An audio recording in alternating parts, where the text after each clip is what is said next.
सुप्रभात बच्चों, कैसे हैं आप सब। उम्मीद करती हूँ आप सब अच्छे होंगे।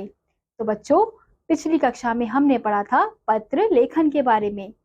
आज की कक्षा में हम पढ़ने वाले हैं अध्याय नंबर 13, जिसका शीर्षक है कहानी लेखन। तो हमें यहाँ पे एक कहानी दी हुई है जिसका शीर्षक क्या है, सहयोगी बकरियां। तो इस कहानी को पढ़ते हैं। एक गांव था।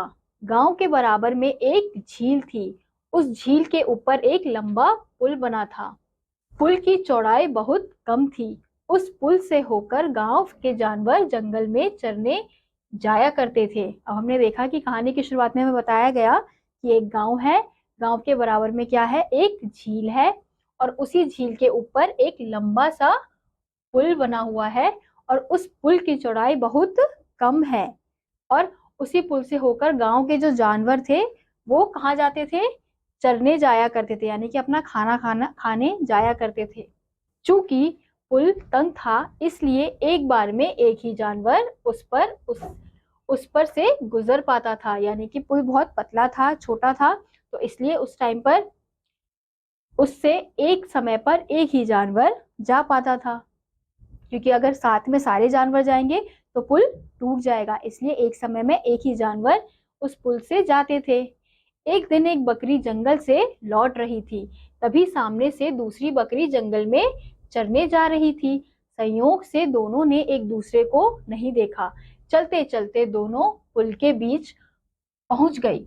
जब उन्होंने एक दूसरे को देखा तो वह घबराई नहीं। तो हमने देखा कि एक दिन क्या हुआ कि एक बकरी जंगल से लौट रही थी।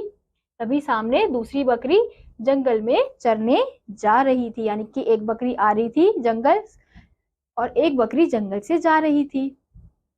अब उस पुल पे तो एक समय पर एक ही जानवर गुजर सकता था। फिर संयोग से उन दोनों ने एक दूसरे को नहीं देखा, मतलब उन्होंने ध्यान नहीं दिया कि सामने से एक और बकरी आ रही है। दोनों बकरियों ने एक दूसरे पे ध्यान नहीं दिया।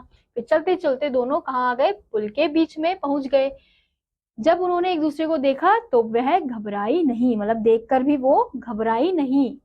पुल इतना तंग था कि वह वापस घूम भी नहीं सकती थी, मतलब इतना पतला था, इतना छोटा था, इसकी चौड़ाई इतनी कम थी कि अगर वो वापस जाने के लिए अगर मुड़े बकरियां तो मुड़ भी नहीं सकती थी, वहां पे इतनी जगह भी नहीं होती थी। फिर क्या हुआ, दोनों बकरियां बहुत सज्जन थी। वह आपस में बतलाई। बड़ी बकरी ने कहा, छोटी, मैं बैठ जाती हूँ, तू मेरे ऊपर पैर रखकर निकल जा। इस तरह दोनों बकरियों ने पुल पार कर लिया। आपसी सहयोग से कठिन कार्य भी सरल हो जाता है। तो फिर क्या हुआ, अब उनके पास रास्ता तो नहीं था कि वो वापस जा सके, अब उनको साथ में ही जाना पड़ेगा। तो उन्होंने क्या तरकीब लगाई, उन्होंने तरकीब लगाई कि एक बकरी ने क्या बोला कि छोटी, तू मेरे ऊपर बैठ जा।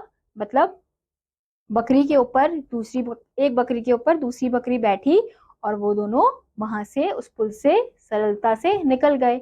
इसलिए कहते हैं कि आपसी सहयोग से कठिन कार्य भी सरल हो जाते हैं। और इससे क्या शिक्षा मिलती है, प्रेम से सब कार्य संपन्न हो जाते हैं। यानी कि अगर वो एक दूसरे को देखकर घबरा जाती या गुस्सा हो जाती तो वो भागने की कोशिश करती, कुछ ऐसा करती कि पुल टूट जाता। लेकिन उन्होंने ऐसा कुछ नहीं किया। उन्होंने प्रेम से और सब्र से काम लिया और आराम से उस पुल से बाहर आ गई। अब अगली कहानी है हमारी झूठ बोलने का फल। किसी गांव में एक गडरिया रहता था। वह जंगल में अपनी भेड़ बकरियां चराने के लिए जाया करता था। उसे उस जंगल में तेंदुए प्रायः भेड़ों को मारकर खा जाते थे।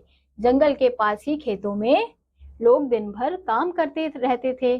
गडरिये ने गांव वालों से यह कह रखा था कि जब भी कोई तेंदुआ उसकी भेड़ों को मारने आएगा वह शोर मचा देगा।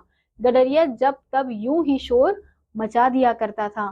तेंदुआ आया, तेंदुआ आया, उसकी आवाज सुनकर खेतों में काम करने वाले लोग बहुत वहां पहुंच जाते हैं। उनके पूछने पर वह कह देता है, केवल तुम लोगों को बुलाने के लिए शोर मचाया था। लोग नाराज होकर चले जाते हैं। एक दिन वास्तव में तेंदुआ आ गया। गडरिया जोर जोर से चिल्लाया, तेंदुआ आया, तेंदुआ आया। उसका शोर सुनकर लोग ने यही सोचा कि वह पहले की तरह ही झूठ बोल रहा है। उसके बार बार पुकारने पर भी कोई कोई न आया। परिणाम यह हुआ कि तेंदुआ भेड़ को मारकर खा गया। तो हमने इस दूसरी कहानी में देखा कि एक गडरिया था, वो अपनी भेड़ों को चराने जाता था, लेकिन जंगल में क्या था, जंगल में एक तेंदुआ था। वो, अब तेंदुआ कैसे होते हैं, वो तो जानवरों को, दूसरे जानवरों को मार के खा जाते हैं। तो इसलिए गडरिया लोगों से बोलता था कि मेरे अगर तेंदुआ आया मेरी भेड़ों को खाने तो मैं ना चिल्लाऊंगा, तो तुम लोग आ जाना। तो लेकिन गडरिया कैसा था, वो फालतू में भी, जब तेंदुआ नहीं भी आता था तो भी वह चिल्लाता था कि तेंदुआ आया, तेंदुआ आया।